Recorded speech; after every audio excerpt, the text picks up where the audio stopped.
Welcome back, ladies and gentlemen, to the Intel Extreme Masters Katowice. We're currently in bracket number 4. I've got it down now, so that's okay. As we are into our second semi-final in the winners bracket. It's going to be PtitDrogo going up against Ryung. I think quite the challenge for PtitDrogo overall, because Ryung is doing so well in GSL Katowice right now. He's in the round of 4. And it's also a TvP, and that's been, as of late, the trend has been, it's been pretty rough for Protoss players. They have to develop a lot of cheeses, a lot of very aggressive tactics to beat Terrans on the regular, but Ryung is especially a tough opponent for sure. It looks like Roddy actually wants to go into his game here. I didn't try to interrupt you, Maynard. No worries. You can just keep going, Maynard. I was trying to make it as smooth as possible. All right. That was if we can take a look at my game real quick, this is actually a pretty cool game. Big match, obviously, for Mana, one of the home crowd favorites, and he's playing awesome. It really seems like Mana is starting to find his groove. Look at this. He's killing 24 workers, not just with Adepts, not with Archons, not with a Prism, but double Prism. Wait, where is it? Double Prism. There was a double Prism. Did he lose one? Oh, come on. I was getting so overly excited. Isn't that a Rotty tactic? Double Prism? I guess he lost. Oh, he lost to Prism. He lost the Prism, but it was still amazing. He killed 29 drones. Obviously, this game is not over yet, and this series is not over yet. James, just to answer your question, we can go back to us. I just want to show you guys real quick. It's awesome to see double Prism. To answer your question, double Prism, it's a little bit of Roddy, but it's not like this. Mana is going double Prism because he's really good, and he's attacking at 2 places at once. I go double Prism because I know I'm really bad, and I always lose the first Prism, so I have a backup Prism for my all-in. Right. That's the Roddy Prism. Well, as soon as you said he'd lost the first one, I was going to say, isn't that the Roddy Prism? It's still different, because Mana's not all-inning. He's macroing, so that's okay. All right, all right. So, again, you know, I have to come back to the question of what can PtitDrogo do here against Ryung? Does he have to go aggressive against him? I think he should play to his strengths. I think he should play more defensive, right? Okay. Even though it's a challenge, Ryung, this is his weakest matchup by quite a long way. He's a couple hundred rating lower in TvP. He did beat Trap recently, but he lost to Hero. He's lost to Zest in recent months. So as much as Ryung is favored here, Drogo, he's not an all-in guy. He's not a great aggressive player. He might be able to mix in something a bit weird, but he's got to play that strong macro game that he's known for. Okay, well, thank you very much, gents. We're just waiting for the winner of Namsha and Indy, which apparently was Namsha, so he's going to be going up against Art as well. So we should have Art versus Namsha on this desk, as well as the current one of Minimath versus Mana going on as well. For now, though, we're going to go over to the caster's desk, as we have Ryung going up against PtitDrogo for a spot in the groups. Thanks, guys. Very exciting as we wind down and get very close to that group stage. I mean, only 2 more players to go, and one of them will be decided here, of course. Will it be PtitDrogo, or will it be Ryung? It will be PtitDrogo, obviously. He's French. Oh, clearly, yes, because France always beats Korea. I do remember a time that you beat Jaedong. Yeah. Actually, Stefano historically has beaten a lot of Koreans. We've had a lot of strong players from France historically. Now, times have changed. We don't have that many anymore. There is just a very few left over. PtitDrogo is one of them, and I'm very excited here for this match. All right. Should be a good one. Down in the bottom right, a top 4 competitor from GSL Katowice. It's Ryung. There he is. GG exclamation mark. He's excited. His opponent, of course, from France, is PtitDrogo. Sick. Hasn't been the most confident as of late versus Terran, but I had a little chat with him. I asked him what he thought about Ryung. He told me that it seems that Ryung's TvP is probably his worst matchup, but he's still, I mean, pretty darn good player regardless of that. And strategically, he told me that he thought that Ryung relies a lot on his first 2 medivacs and then into the next 2 as well. So the first 2 to 4 medivacs, he thought that if he was able to defend properly against these attacks that Ryung relies on a lot, he would be in a great position to win. As for his own style, he said that he likes stat style a lot. You know, safe play into Colossus and Disruptor, and then into a mid-game push. And he said, like, if I can survive until then, and I have this army, usually it's smooth sailing and a pretty easy win.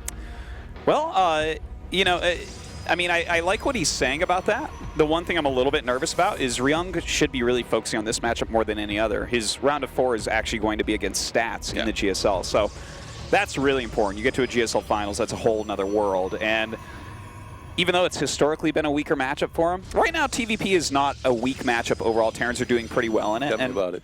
Yeah, no, Read my Twitter, buddy. I have been. I love it. That's how you can tell someone's playing a lot. You say out loud what all of us think. Yeah. But, no, I mean, I think that this is going to be a tough one either way for PtitDrogo because I always think of him as a PvZ guy. You know, he's always got really fantastic PvZ builds, execution, all that stuff. He's really got the finesse of that matchup, whereas when he does lose in a tournament, you know, bungles a game, a lot of times it's against Terran. Yeah, it has been, but he's also had some success here and there. The one DreamHack that he won over in Leipzig, he took out Thermal, I believe, in his semi-finals, and he's had some impressive games here and there. But yeah, you're absolutely right. Like, PvZ is what he's known for. His PvP also has had some pretty good results here and there, even though not always been the most consistent with it. But we'll see. He's had quite a bit of time, to be honest. Like, he finished his rounds earlier there, so he's had quite a bit of time to think about who he was going to face. And Ryung facing Namshar, I'm pretty sure he anticipated facing Ryung, so he's had quite a bit of time to think about it. Maybe check out some VODs, you know, and get a very clear game plan. Yeah, maybe. Well, let's see what he goes for. He's opening up with the Robo immediately. And this could just be a very defensive play, or it could be one of these like Prism 4-gate type of plays, which are gaining a little bit of popularity at the moment. But as you were saying, if he just wants to get into that later macro game, going straight into Colossus with some observers around to spot drops is not a bad way to do it.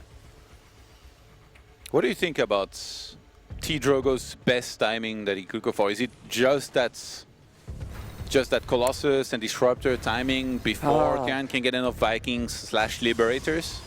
Well, I don't actually like that timing all that much, to be honest. I think that it can be very hard because defending against Disruptors is not too bad, right? That's like, Disruptors are fantastic if someone's moving towards you, but if they're already pulling back a bit, it's very hard to actually land those shots. So, I mean, if Drogo has some solid Adept Phoenix play up his sleeve, something like that can be very nice, but it looks like he's just going into, you know, a few gateways for units and immediately into this Colossus tech.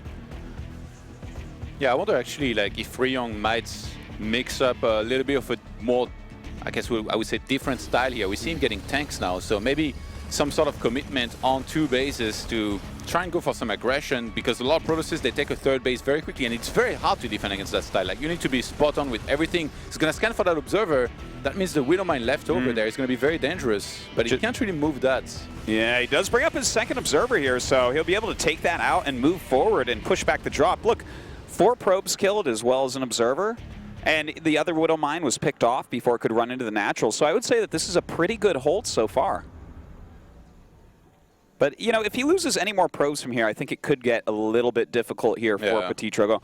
And I do want to point out one other thing. While this type of play going directly into Colossus is going to be strong against a siege tank push in general, you're so late on upgrades and blink and stuff like that, that if Ryung starts doing a lot of multitasking like Maru, like, if you try this strategy against Maru, you're just dead, right? Ryung is a different beast, so I'm not saying that, but it could be difficult, especially on Belshire where there's so much dropping area. There's not much you can try against Maru that won't that's true. End up dead. What do you like, you played against Maru. Wow, well, that was stupid. How do you like that pylon in the main powering the gateways and the Robo? Well, what does this make you think of? It makes me think of my good friend in Control who couldn't be here this weekend. Wow. Yeah. No, typical. Makes me think that, you know, pylons don't have a lot of health. You might want to build a tasteless pylon next to that for backup. Ryung still on 2 bases there, getting quite a few units. Army supply probably going to start completely exploding here for him out of control in a minute. And he does have a few siege tanks, but again, the siege tank push, like this very quick Colossus tech, was kind of built in Korea to counter some of the siege tank play, as long as you meet them out kind of mid-map. The siege tanks don't get to you so much, yeah. You got to meet them halfway. You don't want them to siege up your natural then try to kill it. You got to make them siege several times, shave units off of those Colossi. So as long as PtitDrogo's on top of that, he should do all right. But this is, it looks like Ryung is setting up for a death push. 4 siege tanks and Liberators. PtitDrogo's scouting has been minimal. Like, what has he seen, really? Very little. Did he even send an observer over? Well, I guess he did at some point, but... Yeah, he saw that, I guess, some tanks were being made. And actually... Okay, so PtitDrogo needs to cut probes very soon here. Yeah. He needs to make exclusively units to make sure that he has the best chance to all this. And he's actually going to be on quite a few gateways. Yeah, he has a good set of gateways. His upgrades are absolutely not going to be ready in time, but I think most importantly, he needs to get out in the middle of the map, because if this siege is up with this many Liberators and Siege Tanks, you will not break this with this army. It will not occur. Okay, he's going to spot this here very, very soon. He's still making probes. He's taking gases on the third. This is a big mistake. Yeah. Okay, the observer sees it. Does he count the Siege Tanks? I love how Ryung tried to move away. Like, he can't see me, he can't see me, he can't see me. Well, if PtitDrogo was staring at it right then, he should have seen that there's like 3 Siege Tanks. Like I saw on the observer that you could see that. Yeah. But he's just sitting back right now, so that makes me a little bit nervous for him holding on if Ryung does like a really dug-in push. But Ryung is kind of stalling out here. He's supposed to get in there fast and furiously, like immediately. Many tanks. Like his timing expires eventually. Now he's waited a lot. Looks like he's going to set up to maybe go into the natural. He scanned just right above that ramp, so that's a little bit of a tell. But Drogo doesn't have that much vision. If he's out of position here, if he doesn't buy as much time as he can, it's going to be tougher for him. And now Disruptor production begins. Yeah, he's got a couple Colossi. And if he can get a good bunch of Disruptors to really buy more time, he's supposed to get Adepts, by the way, from there. A lot of Adepts to shade in and eventually go into the fight. Because certainly you're right about that. Would be really bad here. Yeah, like the thing is, he does need them, of course, to pick off some of these. But I'm surprised that he just let him kind of siege up. You see Siege Tanks coming, you cannot let them get in position like this. This is a deadly place for Drogo to try to get into. Oh, that one, this first Disruptor is going to do nothing. This is bad here because now Ryung, this position here is going to keep on being reinforced E2, and it's just 3 Liberators plus 4 tanks, Widow Mines as well. Like, how do you engage into that? You need to have way more. Oh my god, here we go. He's going to try it. The Bio gets all pulled back. The Liberators and Siege Tanks doing massive amounts of damage. A blink forward right here. Some of the mines going off, and the Colossi being targeted down. Drogo pulling back here, trying to regroup, get more units out. Getting one more Colossus on the way. Resonating Glaives only starts now as well. Like, you need that. You need a ton of Adepts here to hold this kind of attack. They first shade into this army. They disable the Widow Mines. They basically tank against the entire army of the Terran. Then you blink the Stalkers forward, snipe the Liberators, and let the Colossus swipe away at this battle. Well, I definitely agree with you here, Todd. I think there's been some mistakes in how you're supposed to break this theoretically. But, you know, Drogo is holding on. He's had 3 bases with really good saturation this entire time. So he is able to continue producing units. His economy hasn't been interrupted. He's going to go yet again for this attack here, but it just looks like there's too little from PtitDrogo. Look at the army supply. Oh my gosh. 75 against 17. That is crazy indeed. And this should be game number 1 with Ryung taking down PtitDrogo. GG. But I think that was a misread by PtitDrogo. He probably thought that Ryung was taking a third, that he wasn't going to go for a 2-base like this. And like I said, you need to cut probes earlier. 5 gateways initially was enough, but you need to add at least, I would say, 2 or 3 more after that, and just mass units and then crush this attack. If you crush the first attack, you're in a great position. No, totally. If you wipe it off the face of the earth, then the Terran is actually behind at that point. You've had your 3rd base up for so long. And I'm just kind of surprised you didn't move out. If you see more than 1 Siege Tank, the Terran will attack you. Like, the Siege Tanks lose value over time, so you want to get that in early. So, kind of a tough game there for PtitDrogo.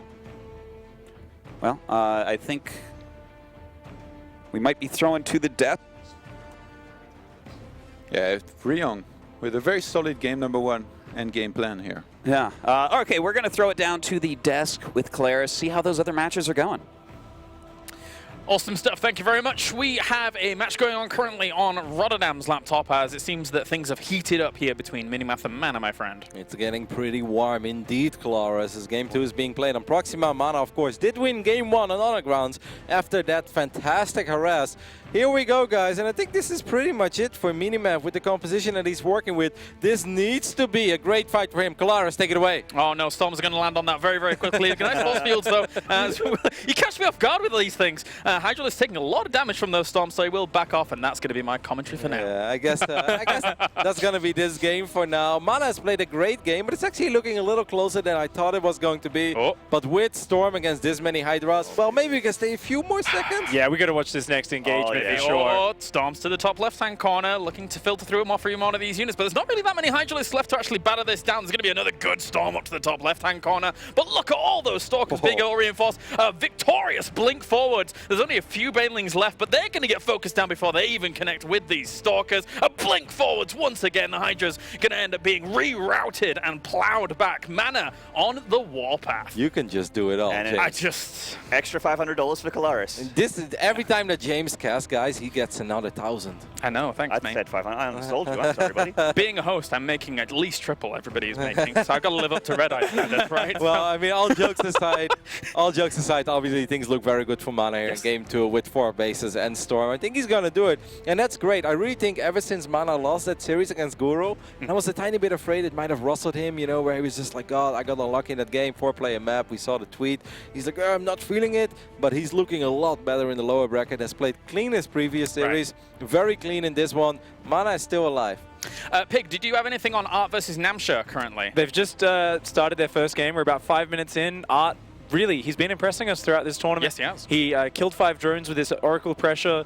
It's a really even match right now. They're both just powering into the mid game. So, yeah, so far it looks like a very close game between Namsha and Art. So far, so good. Yeah. So overall, what we saw there, Mr. Maynard, what did we have going on? It was this match. Where were we? We were on Ryung versus PtitDrogo. Was that only game 1? I can't Yes, remember. that was game 1. Yeah, it was on Belcher Vestige. And, you know, there was basically boiled down to that push from Young going up into the natural, and PtitDrogo struggling to break through. He had Colossus and that sort of thing, but you know, it looked like he may have been able to break it, but it was all about that tank, as the guys were saying, and it couldn't get killed, and he just couldn't get anywhere near those Liberators in the end. All right, well, thank you very much, gentlemen, and once again, thank you for Roddy for sabotaging me and attempting to get me to cast, because that's how it goes. The comeback is real. The comeback is real. Well, the comeback. Nuh-uh.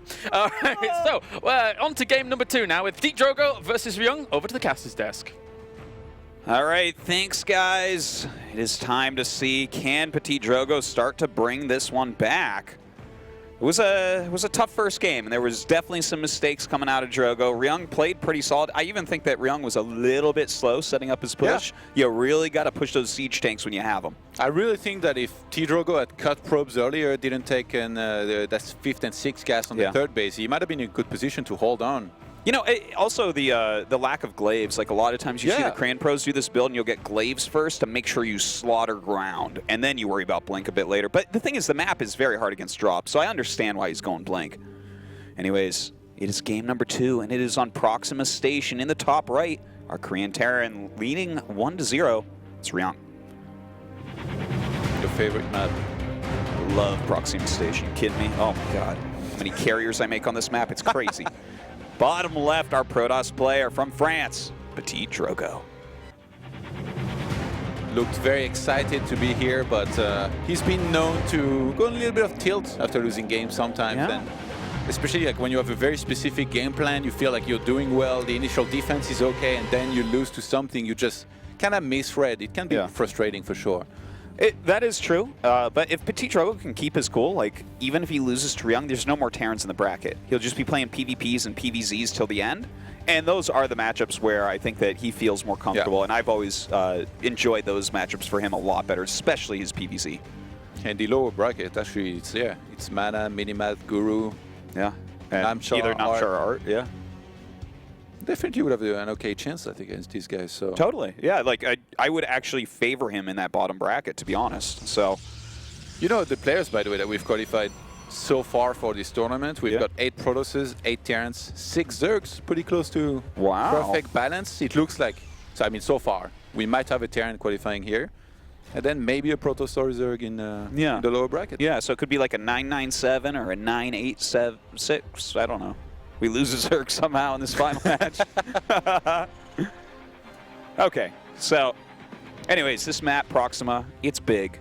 It's a 2-player map, sure, but I tell you, in the later game, it feels like a 4-player map. There's so many bases, and it is a long ways to travel to some of them. I expect fireworks, though, from the time where players are on 3 bases. That's usually when things start completely unlocking out of control. You see big fights. Players are not going to be as reluctant to go into these fights. It's hard to go into a fight before, especially as Protoss, I feel like, right? Like you want to reach either a certain amount of Colossus or a certain amount of tech, unless you go for an all-in. That's how it's pretty much always been. Like if you go for an attack, most of those are going to be all-ins, right? Yeah. Anything early definitely will be. Other than that, it's going to be a very specific and sharp timing, or you're going to get the full tech. because otherwise it can be very hard to break through. But this map is kind of interesting because I feel like it's really good for Protoss in a lot of ways, but the one big Terran weapon is it's hard to defend 3-4 bases and your main because Terran can get there very quickly to just fly over that little tiny gap. Yeah. And it takes a long time for your whole army to walk back there and defend. Robo into Twilight Council here. Oh. PtitDrogo. Okay. Could just be a blink opening. Yeah, it could be almost anything. You can go for glaives and additional gates and do a lot of adepts. On a map like this where it's very open, and you can basically send a War Prism from any angle to drop some adepts and kill SCVs, this is a very dangerous build. Yeah, let's see what he gets out of that Twilight Council. This map is very close to, what was it? Was it Orbital Shipyard or something? It kind of looks similar, right? The ramp, the way there is a pocket expansion. Yeah, and on it does that map, look similar. It was one of the original maps where the meta was like you drop adepts with resonating glaives and then you kill a ton of SCVs and then you pull ahead. That was originally Terrans were very bad against it. Then they discovered Cyclone skills, kill War Prism very well. But in this case, it's actually blink opener. So the super early Robo might mean that Drogo thinks that he lost the previous game. I mean, obviously, because he didn't see what was coming. Yeah. Now with opening with such an early Robo, not only is going to be able to neglect any kind of Widowmine drop very well, he's going to have a ton of observers, but also later, even if the first or second observer gets scanned and sniped, he's going to have a third one very quickly. Yeah, it's true. And as I say that, Raven starts. But I think, he's basically emphasizing the scouting early on here. Is Drogo, because he doesn't want to get surprised again. Okay, this Widowmine drop the double is coming in right now. A nice overcharge, and the Stalker Warpin will push it back as well. I do want to point out a couple things, though. Like, I guess we're not going to see Siege Tanks out of Ryung. This was just a little bit risky, I think. Yeah. Because Ryung normally goes Siege Tanks. And Siege Tanks are the counter to these blink openings. You know, when you see someone go for a blink opening like this, it's very tough to hold on. They are, like, but it means you don't have to attack, right? As Protoss, what I've seen when a Protoss opens blink like this is that they go straight into resonating glaze. Yeah. And then get a ton of adepts, skipping Colossus tech most of the time. So this may have been like a timing that maybe Drogo wanted to go into if he was to face tanks. I mean, this opener has gives you a lot of initiative, right? Yeah, it does. You can maybe drop a lot of additional gateways, go for a blink all-in, even though that's like one of the more uncommon ones. You can go into Colossus, double forge, pretty much anything you want. Roddy does this with like charge and his upgrades. He's the only guy, like he preaches charge every single time. We don't see too many people do it though. It's just very hard to pull off. Yeah, I feel like you need about 4 bases to be going charge, really. You got to spend a lot of money on those Zealots, but look, he's going into a third base, getting some Immortals, going into that Colossus tech, and with no Siege Tanks for a very strong timing attack, he's going to be safe against everything Ryung throws at him as long as he watches it come in. Yeah, I mean, Colossus, it's really come back into fashion. It's funny how that happened. Like, people were like, oh, less range, less damage, they are terrible, but now we see those guys come out again and actually do okay, especially in the hands of guys like Stats to lead the pack and really inspire all these other Protosses. It's very true. People oftentimes underestimate units when they get nerfed. They're like, oh, well, I mean, minus a damage on adepts, that's not going to be used anymore. Oh, okay, yeah, sure. Or even the Infestor. Yeah. After the changes, people are like, hey, we're never going to see an Infestor again. Guess what? We saw quite a few in ZVZ. Yeah. Indeed, that's definitely making a comeback, and in even TvP in the other matchups. For some time, we saw a lot of them. See them occasionally against Protoss, even. Yeah, it happens. Well, a triple medevac boost. The Neurals earlier on carriers. Yes, never forget. That's a bad example. Well, it happens. We've seen it in this tournament by a pro. So it looks like a Raven coming down with these 3 medevacs, and of course, this is the kind of dangerous thing, right? PtitDrogo's army's at his third base, so if he doesn't catch this. And the thing is, he has the Observer, but that doesn't mean he sees it right now. Well, he should see it now. No, he definitely does. And he heard it as well. Yeah. It's sick, though, to have a Raven like this. Like, if you can get rid of 2 or 3 Observers, it's just so annoying for Protoss, because then you reach that point where you need to consistently be making either Colossus or Disruptor for that Robo. And you don't want to interrupt that to remake Observers. Yeah.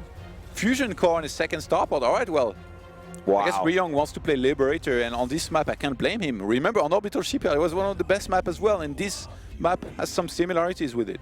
Well, in the last game as well, let's not forget that PtitDrogo did eventually tech into Disruptors, and ranged Liberators are very, very good against that type of tech. So he's going to charge. There it is. Charge lots instead of a lot of adepts with resonating glaives there. Finally adding that second forge, Templar Archives as well. How does Drogo, if he wants to play a longer game, or if he actually wants to hit like some sort of 3 or 4 base timing when he has a good amount of Colossi? Because usually we see a lot of Protoss do that, but hold on. There's a drop there. That blink forward, Ryung kind of baited that with just a few units, but a big drop coming down in the main base. The Colossi are there, luckily, so he will be able to clean that up very quickly. Oh, that Widowmine. And it's one of those the most Widowmines. hesitant Widowmine. Oh! He did it. Owned. Probe got wrecked, buddy. Okay, so look, he's got his double forges. He's got a lot of good things going on, but with that fusion core, he didn't get the upgrade yet, right? I don't think he did. Yeah, no, there it is. It's about to start, so we'll be getting range on Liberators, and of course, that's very annoying. There's not a Stargate out, which means with Protoss, like you need to get flying units to prevent some of these locations. Well, that was an easy shot here for that Mothership core. Ryung still looking to try and drop here into that natural, which is quite exposed here actually. And wait a second, TvP was moving out there. I don't think his Mothership core is around either, so this could do a ton of damage here. He might actually be able to snipe that Nexus if he targeted on it. He might be able to get some of these High Templars as well. In fact, forcing a couple of them into an Archon that he didn't want to make right now. So Storm, I don't think was completed there. No, I don't think so. Yeah. Oh, very good feedback, though, right there. And that will clean up the harassment over here for now, but still, that was 7 probes killed. That was very annoying. But still, this is very encouraging to counter-attack here from TvP. When you kill this amount of units, plus Medivacs, you always want to try and go and counter-attack. A lot of the time, you kind of discourage yourself. You're like, okay, well, maybe he's going to still have a lot back at home. But in this case, it definitely crossed TvP's mind for a second, but for now, he's just going to move towards that 4th base to make sure he's ready to defend, or he's actually going for the attack here. Yeah, he's starting to move out somewhat aggressively here. He does have a couple upgrades still on the way, but as this Liberator range finishes up, PtitDrogo is going to have to make a really strong move, whether that's a base trade type of scenario, but he's going to have to be mobile. You can't just sit and turtle up against Liberator range. I think Ryung's pretty good in late game, by the way. Like he actually has been for a long time, which for a lot of Terrans, you know, say like a couple years ago, he was very uncommon. Like a lot of them were actually pretty bad in a maxed out situation against Protoss when you have Templars spread out all across the map. I remember I played him at a DreamHack on like Whirlwind. Yeah. And then I was on like 5-6 bases at High Templars all over the map, and then he made a ton of ghosts, scanned perfectly, killed all my High Templars, and then eventually won super convincingly. I was like, okay, well, this guy doesn't joke around in longer games and late game. Well, that makes a lot of sense as well, actually, when you think about it. Anyone that's really good at TvT is just good at late game scenarios anyways. It's so strategic with placing your units around the map and, you know, having all that defender's advantage. But all right, TvPgo, he's not having that much fun right now. No. He's having to defend all over the place. He's going to have to start a Stargate here to try and effectively defend against this.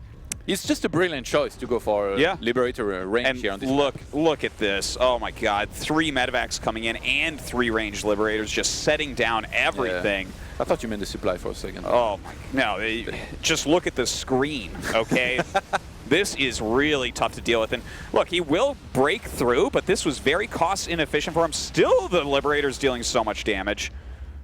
And a couple of the medevacs even get away. Yeah, some units actually evacuated here with this, and he could drop them down again into the natural TvPgo. He's just running around trying to put out fires, man. Yeah.